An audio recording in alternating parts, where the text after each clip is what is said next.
I really do truly love people. And I love seeing them laugh. Yeah. And that's why I wrote the book, The Mother of Black Hollywood. I wanted people to know that it doesn't come, you know, show business was easy for me, but life wasn't. You know, I was bipolar, diagnosed with bipolar disorder when I was 33 years old. When you say was, does that mean not anymore? Oh, no, I'm still bipolar. I'm just medicated and leveled. Okay. No, you must understand. Okay. No, listen to me very carefully. I went to therapy for 17 years, twice a week, because I was damaged as a child. I was molested as a child.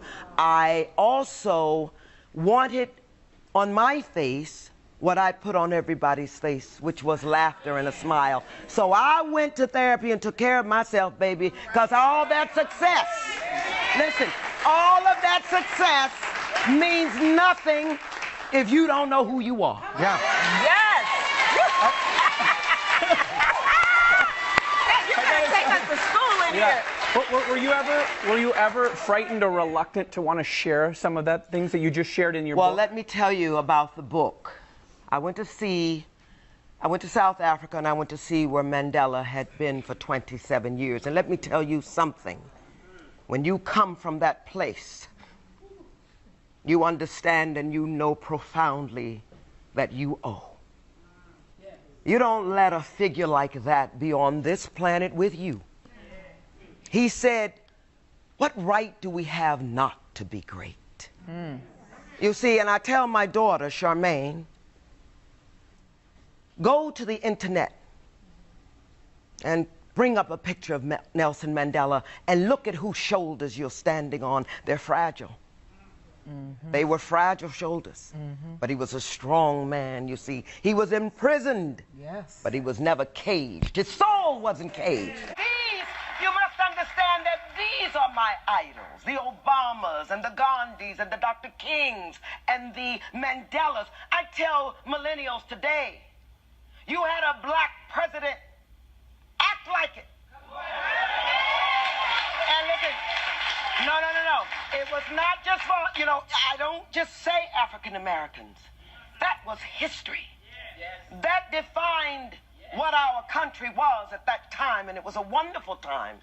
So I say to the millennials, I wrote this book, The Mother of Black Hollywood, so that you can know that no matter what the fire is, oh, you can come through it. Yes, and be free, baby. Would you ever run for public office? Guys, I can't run for public office. But you know what? They have asked me to run for president, so I think I will.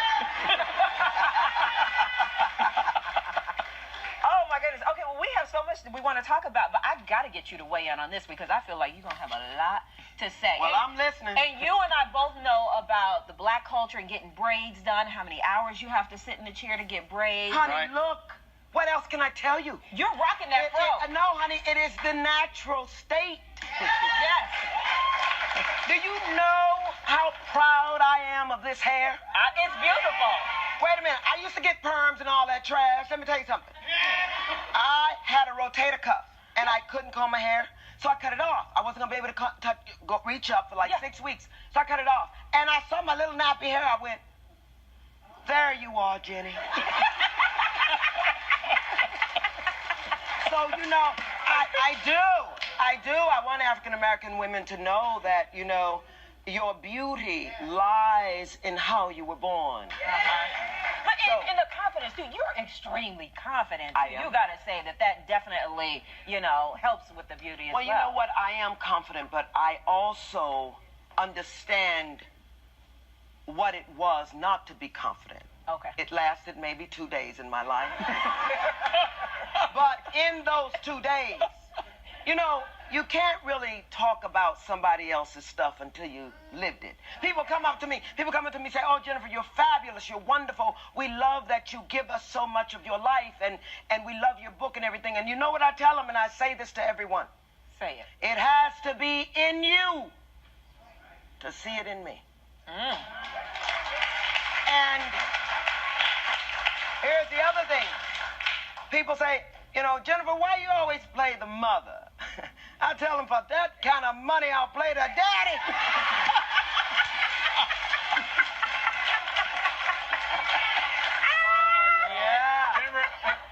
We all have bad days over here. You just need to come over to our house Oh, sometimes. my God. Yeah, I mean, We just want to listen to you talk. I mean, we got stuff Here's to the thing. We're all in this together.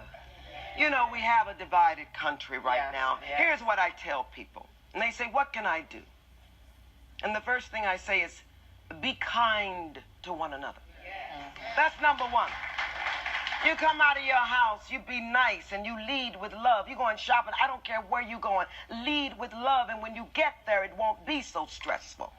I've learned a thing or two, baby. I've learned a thing or two, 17 years in therapy, and I think now, oh, wow, maybe 50 years in show business. You know, I wake up and I lead with love because I know how fragile we are. I say it in my book. We've all been through it. Right. My pain is no worse or better than yours. Right. You know, and you want the truth? This is the first time I'm going to say this. Oh, say it. It's the first time I'm going to say this. Because it's come to me now that I'm touring around the country with my book. Playing the mother, the aunt, the grandmother has endeared a young generation to me because I played those parts, you see. So now that I have something to say, where's the book? Who's got the book? Now that I've got something to say, now that I have been honest about my life and given it all to you, I'm talking, I told you, the molestations, the abortions, all of it. I came through the fire. I wrote this book. I didn't write this book to make money. Y'all know I got money.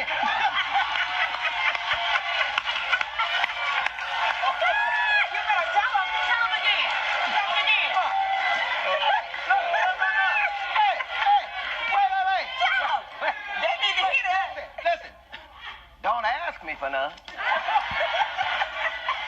That was my next question. No, y'all get the money. But listen, I wrote this book. I had to relive the AIDS crisis, y'all. They died so quickly, we didn't have time to mourn. So as I called their names in this, I had to mourn. My editor at HarperCollins had to fly out to L.A. and take the manuscript out of my pool and said, oh, no, baby, you're going to finish this book. You threw it in the pool? I threw it in the pool. Y'all don't want me to cuss. I'll tell you what I said.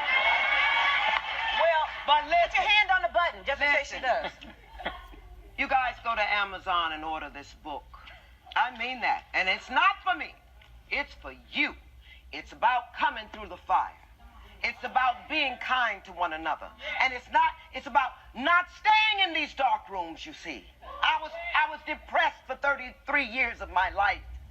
And now I'm here, y'all. I've arrived. You understand? So, listen to me. Don't stay in those dark rooms and eat yourself to death and drink yourself to death and get high yourself to death. Come out of those dark rooms and say, here am I. Send me.